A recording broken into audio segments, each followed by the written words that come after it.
Hello everyone and welcome back to Let's Play Pokemon FireRed. In the last part we got through way too many goddamn bats in Mount Moon, and now we're going to continue on in Cerulean City. And by that I mean we're going to promptly ignore the city for most of the part. The thing is with Gen 1 and technically 2 compared to other Pokemon games, and thus their remakes in the respective generations where that happened, is they weren't quite as kinetic with how they presented themselves. Very often there were cases where you could branch off the main path to go do something you'll need to do eventually anyway before what you might think you should do first. For instance, you could go and fight the gym leader right now. However, I'm gonna head north and do the things up there first. Also, this guy talks to you about all the badges you can get in the game. For instance, the Cascade Badge will allow Pokemon up to level 30 to obey you. That includes even outsiders. That goes into something that friendship also goes into, the mechanic I brought up last part. With every gym badge, the level which you can train efficiently raises. Essentially, if you catch a Pokemon above that level, there's a chance, if not guaranteed, depending on how high the level is compared to the max you can train, it just will not listen to you in battle at all.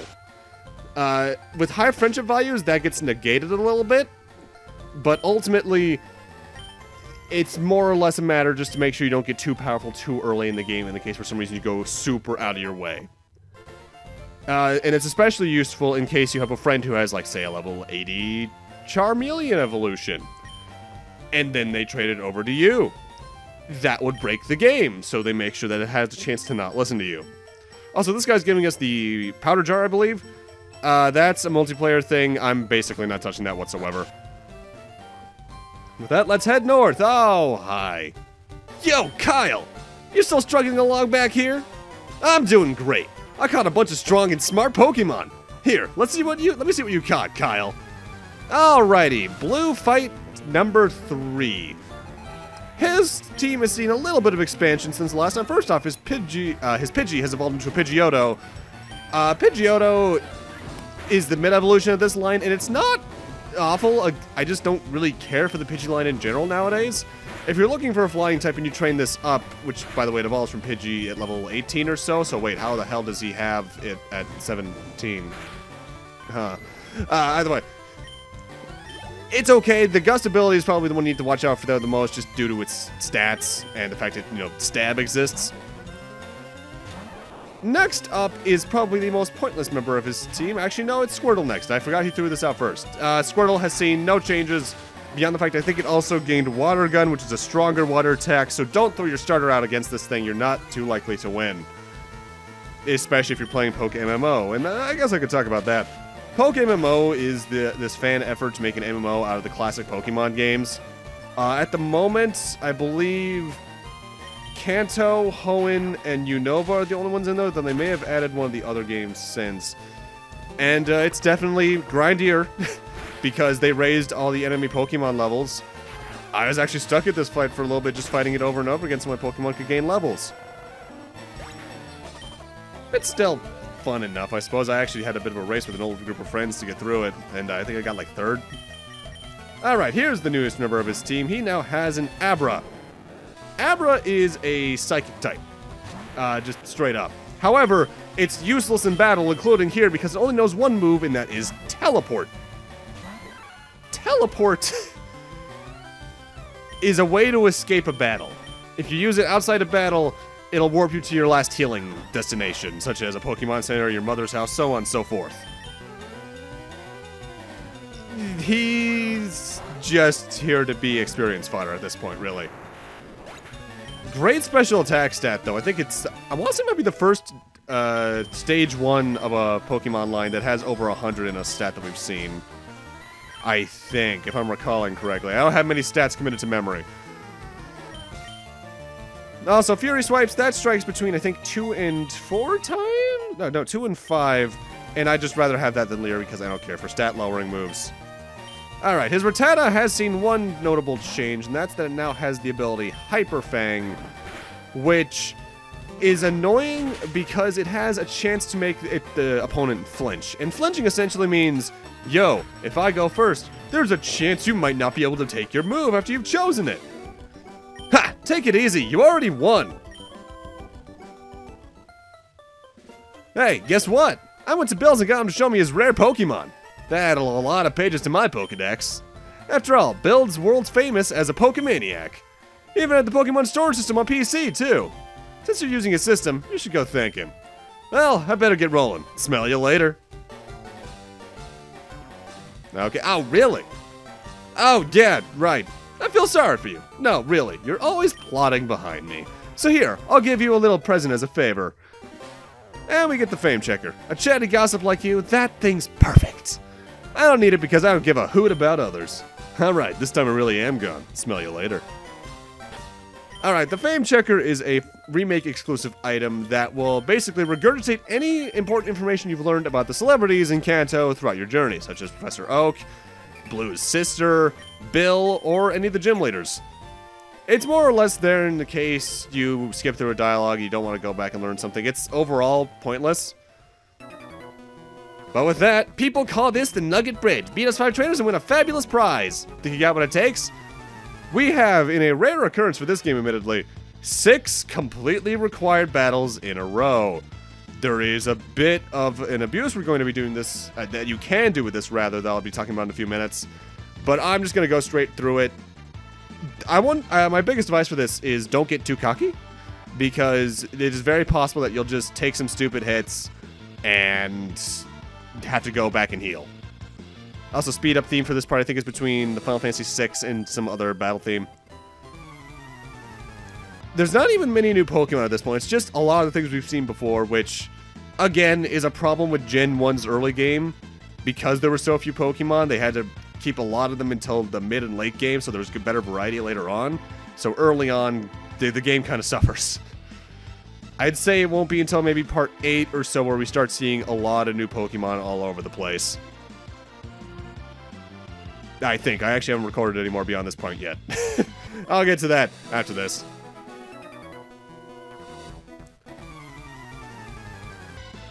None of these fights aren't that hard either, because it's not like they have some harder move variety, or even too much of a higher level boost.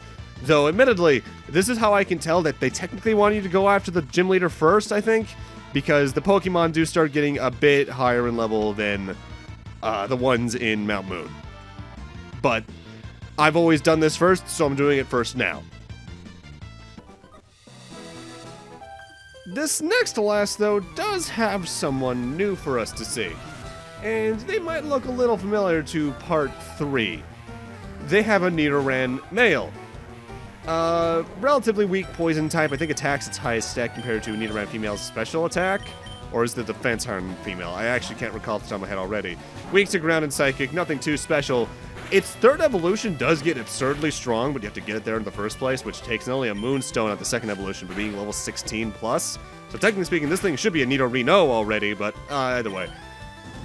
The Nidorans are a bit of a relic, though, nowadays, because in the original Generation 1, Pokemon beyond Nidoran Male and Female didn't have genders to them. They were not entirely thought up yet. It wasn't until Gen 2 that they added genders for everything, which made these two Pokemon in particular stand out, because they already had 2 separate entries in the Pokedex, and they didn't want to change that, so they've just kept these things as 2 separate Pokemon like that out of legacy, more or less, instead of just adapting to it. Which, it definitely shows the age of Gen 1 in a lot of ways, between certain Pokemon names and otherwise, but it's just one of those unfortunate ways of how things developed, and they just had to keep things the same for consistency. And now it's the Final Fantasy VII boss theme. Or battle theme. I just realized this is the MIDI version. I got the wrong version of the song. No! Oh, my Final Fantasy VII soundtrack files are weird. Some of them are the original PlayStation 1 soundtrack. Some of them are the MIDI from the PC version, like the late 90s. And I don't understand why. Congratulations! You beat our 5 contest trainers! You just earned a fabulous prize! And we get a nugget! By the way, how'd you like to join Team Rocket? We're a group of professional criminals specializing in Pokemon. Want to join? Are you sure? Come on, join us! I'm telling you to join. Okay, you need convincing. I'll make you an offer you can't refuse. Okay, so this guy, I believe, does have one new Pokemon before we get too into it. Actually, no, I don't think he does. No, this is technically a boss fight, so I'm not speeding it up. That's right. There is a notable glitch with this Rocket Grunt here in Fire Red Leaf Green, particularly the US version in particular, I believe. He gives you a nugget when you talk to him before the fight. Nuggets sell for 5,000 Poke-Yen. I forget what the actual name of this currency is. But in a glitch in this version, if you lose to him on purpose and come back to him, he'll give you another nugget. You can do that continuously, just like maybe putting everything but a low-level Magikarp in your party and just losing to him over and over and over and over again until you have, like, 99 nuggets. And let's see, 99 times 5,000, that's about 500,000, I think. So, if you want to max out your money, just do that twice in a row. Because the max in this game is 99,999. I think. Or is it 9 million? I forget. It's one of the two. Ultimately, I don't think that's worth your time. But if you want to get, like, an easy 20,000 early on, losing to this guy a few times doesn't take too long. I'm not taking advantage of that because I don't want to neuter the game's difficulty by buying too many potions or Pokeballs, so on and so forth. I want to do what the game gives me naturally. But it's something funny you can do at least. With your ability to become a top leader in Team Rocket. Come on, think about the opportunity. Don't let this chance go to waste. Notable though, that glitch only does work in the US version from my knowledge. But now we're properly here on Route 24, and I want to fight this camper, apparently. I want to walk around here on Route 24 because I want to encounter an Abra. As I mentioned earlier when Blue had one, Abra has absurdly high special attack. That, along with the Psychic type being pretty good for Pokemon in this generation given how many poison types there are, is making me want one on my team. I can't get the third evolution without doing some hacking because I'm recording this off an emulator. The annoying thing is, if I have to catch it, I have to just throw a Pokeball at the start, because otherwise it teleports away. Thankfully, on the second go-around, I did manage to catch myself an Abra.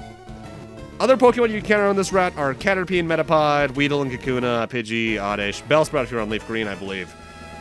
But I'm just here for the Abra. It sleeps 18 hours a day. It uses a variety of extrasensory powers even while asleep. Big-brained with a terrible sleep schedule? I know one friend with that. Hey, Anthem. Well, technically speaking, I'm also like that, but I've already named myself the trainer. I can't name a Pokemon after me. That'd just be ridiculous.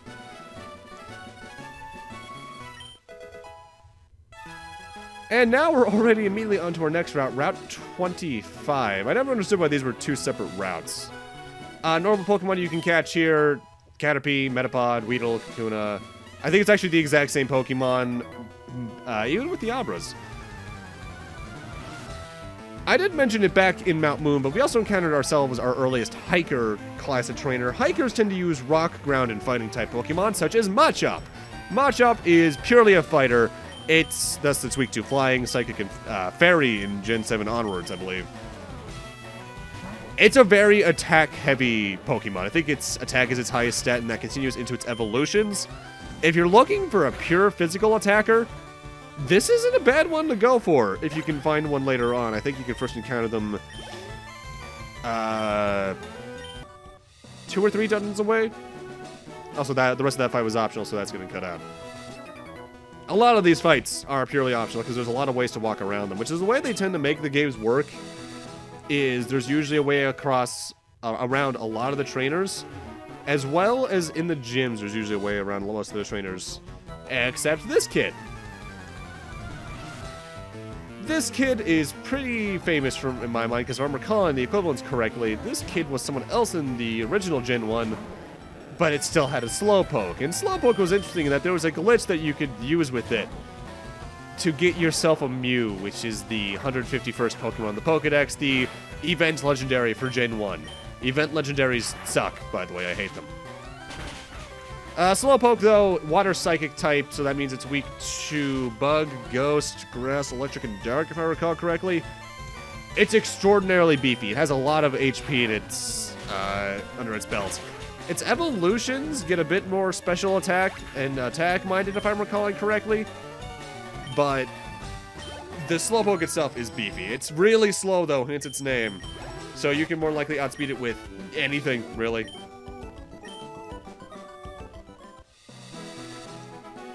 It's honestly still one of my favorite Gen 1 Pokemon, though. I don't know why. I've always... No matter how old I get, the memes about Slowpoke being slow on the uptake with memes will always make me laugh. Like, hey guys, did you hear about the new Pokemon game? It's gonna be called X and Y, it's 3D.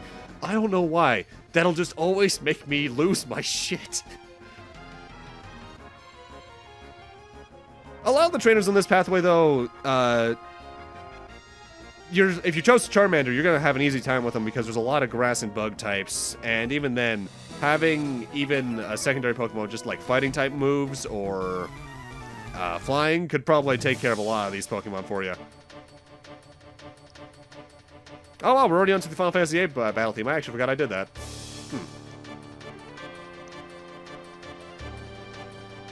Part of the reason I forget if I already brought this up, and that's kind of sad because I've only recorded these past 5 parts the past 2 days. But the main reason I'm speeding up the battles like this is just so I don't fall into a trap I think a lot of Pokemon LPs do. And that is rambling endlessly, which don't get me wrong, I love rambling, but I like my rambling to have a point. And I feel that speeding up these battles effectively is the best way to get around that. That camper, by the way, I think had a Rattata and an Ekans, and I think this next youngster, whose name is Chad, if I'm recalling correctly, by the way, just has an Ekans and a Sandshrew.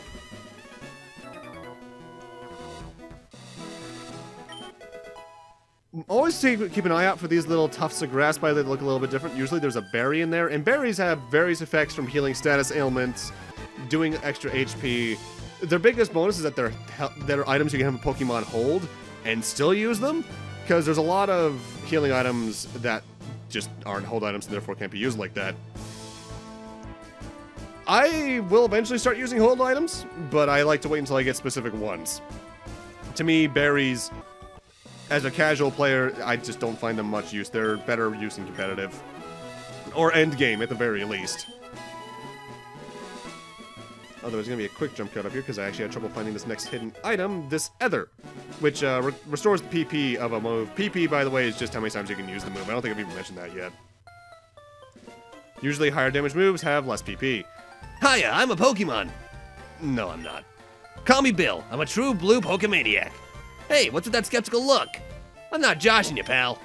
I screwed up an experiment and got combined with a Pokemon. So how about it? Help me out here? Sure. Wait till I get inside the teleporter. When I do, go to my PC and run the cell separation system.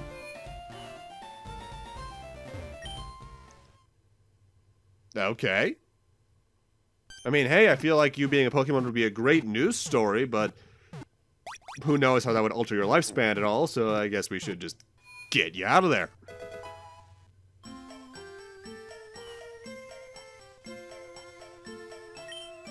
Yeehaw! Thanks, bud, I owe you one. So, did you come to see my Pokemon collection? You didn't? That's a bummer. I've gotta thank you. Oh, here, maybe this'll do. We got a ticket! That cruise ship, SS Anne, is in Cerulean City. I hear there are lots of trainers on board, too. They invited me to my party, but I can't stand fancy dues. Why don't you go instead of me? Go and have a good time. Okay. And eventually we can actually look at that computer to get a few extra Pokemon into our Pokedex that, without having friends to play with, you're going to have a hard time getting unless you're playing Gen 3 Beyond. More accurately, unless you're playing post-game of this game and Beyond Gen 3. Just due to a mechanic with raising Pokemon that I'll talk about more next part or so, maybe. But with that, I'm going to need to end this off here. Thank you guys for watching, and in part 6, we're heading on into the Cerulean Gym. See you guys then.